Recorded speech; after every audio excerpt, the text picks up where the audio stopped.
welcome back to Thankfully Packed. My name is Chris. So in keeping with my channel's name, I thought that I would start a monthly series here and share with you guys things that I'm genuinely thankful for.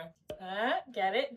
It's making sense. This is gonna be my January Planty favorites. Things that actually worked, things that survived, things that helped in some way, things that brought me joy, even if it's small, you get the idea. January was, well, it was January, so let's get into it. I think Kit Kat really wants to say hi to you guys first, so let's just say hello. You're in the monthly favorites video. She doesn't care. Anyways, the first real item has to be this Pinguicula. That's actually 3 of them in here, and I've had this plant for a while, so if you've been here for a while, you might have seen it in some of my earlier videos, but I'm happy to report that for the first time ever, we're flowering! Oh my goodness, you guys, you have no freaking idea the joy that this brought me. When I saw this flower come out, it was like, I didn't even notice this stem at first. It just was like not there and then there the next day. It was amazing. And again, I've had this for a while, so I want to say like a year and a half, maybe 2 at this point. I mean, come on. If you know, you know, because this plant is just, it's very interesting. If you don't even know what this is, first of all, this is a carnivorous plant, so it catches bugs, and it has these really sticky leaves all along the base, so it can catch like your fungus gnats, and in the wild I'm sure it catches other things, but in my house all it really catches is fungus gnats and like the occasional rogue spider. And it likes to sit, well, I have these anyways, in like a substrate with water. There's always water here, so it likes to sit in that. And then in order for it to pollinate and not catch its pollinators by accident, it throws out these super long stalks. So that is why the flower is so far away from the actual leaves at the base, so that it won't accidentally, you know, catch and kill its pollinators. It's also sun stressing a little bit, which means that it's basically taking on so much light that it's turning purple, which is amazing because purple is also my favorite color. So it's joy upon joy upon joy. I love this. Honestly, I feel like it's just like a little reward for keeping it alive for this long. And I didn't even do anything different. I didn't change the lighting. I didn't change the watering. I didn't even really move it. It just, I feel like it decided, you know what? It's time. Let's activate. And I respect that. I respect it, okay? That is what I'm talking about. So cool. Definitely #1 January favorite. I mean, of course. Okay, moving on. The next favorite is actually a tool that I've been using this month.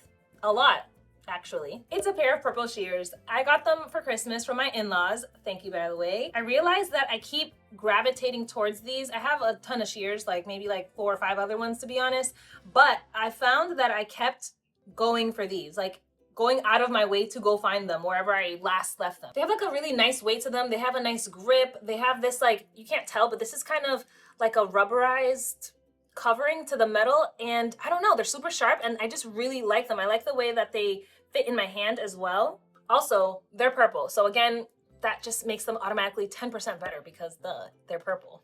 And yeah, nothing too crazy. They just really work and they're nice quality, so yes, another monthly favorite for sure.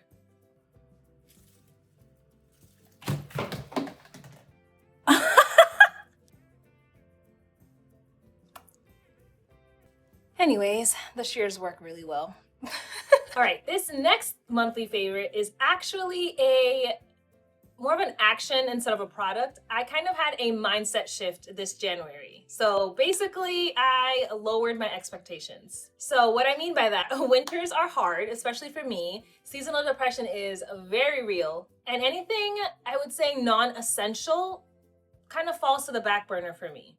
And this winter, it happened to be my plants, which is again very ironic because one of the reasons I love plant care so much and I'm so happy for this hobby is because it is so therapeutic.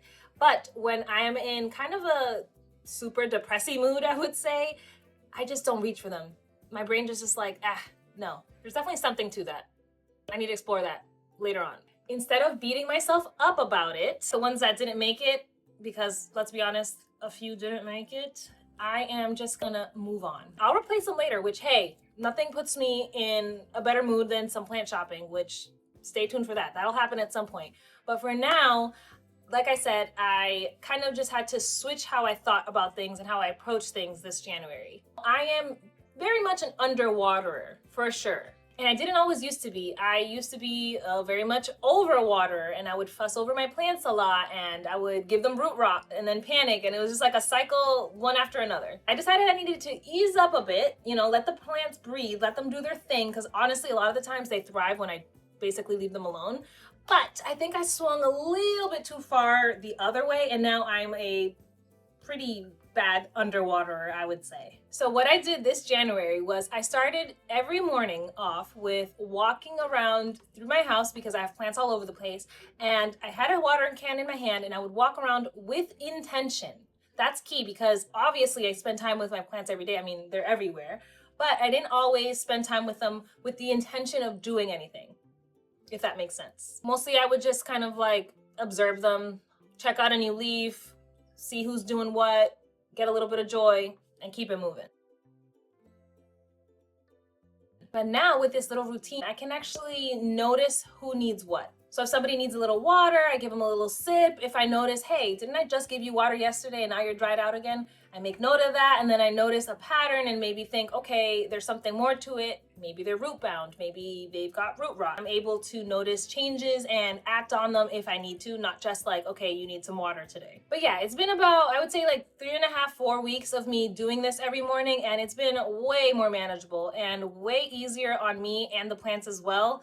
And it's certainly better than panic watering everything at once and having to say goodbye to a few that I left a little bit too long without water. This would be, I would call it like a daily plant check-in, and it's a habit that I've started and I'm hoping to keep up throughout the year and just like indefinitely. And I do enjoy genuinely the plants themselves, but sometimes I just don't see that they're drying out. But yeah, anyway, the daily check-in, Planty favorite number 3. Speaking of underwatering, I have to add in these self-watering pots as my next Planty favorite for sure. So they have this clear reservoir, as you can see at the bottom, and then they have a wick system that just draws the water up into the substrate. And I've been using them mainly for my alocasias because they're super thirsty things. And yeah, they have been lifesavers. I truly think this is what's been keeping these alocasias alive, aside from the growing medium, but that's like a video for another day. Also, I think these are really cute, if I do say so. A lot of self-watering pots tend to have this tiny little indicator where you can see the water levels. Obviously, this is much more in your face. And to be fair, those smaller indicators, in some situations, they make sense because like the pot itself will be decorative and you don't want to like see a bunch of water or whatever. But I think it's super helpful and it looks really, really cool. For somebody like me who definitely is visual and needs it like in your face in order to notice it, this is perfect because there's no way I'm missing the water levels on this. This started off as 1 leaf and it's got 4 now. This one's sizing up really nicely. This one just unfurled, that's why it's a little bit shinier. It's doing really good in this. This is a Jacqueline that I have in the same pot. It's reaching for the light, so that's why it looks like that. Ignore it. It was another 1-leaf wonder, and that 1 leaf was crisping up and dying fast. So once I switched it to pond and this self-watering pot, I've never looked back. Wait, you guys, I see corms. Oh my goodness, and they're sticking out as well.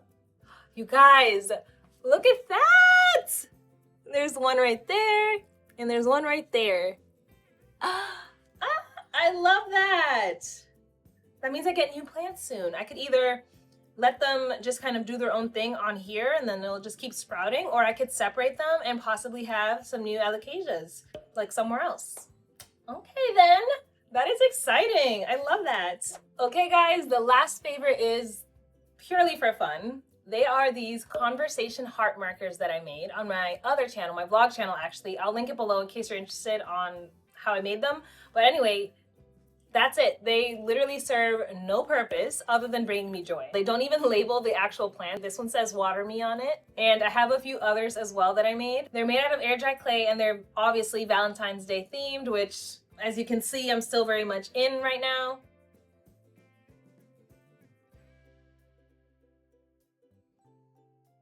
But yeah, they're purely decorative, and honestly, that's all you need sometimes. As long as it brings you happiness, that's enough reason for it to exist. That's it. They just make me super happy. So yeah, you guys, that is it for my January Planty favorites. Like I said, it was a bit of a month for me, and not everything survived, but these are just the things that helped or just made things easier, or in general made the month feel a little bit lighter. If you want to see my non-planty favorites, so things that also helped me out that just weren't plant related, I already made that video and it's up now on my vlog channel. I'll post that for you guys as well, so you guys can click the link and check it out if you want to. Just more things that helped me survive the month.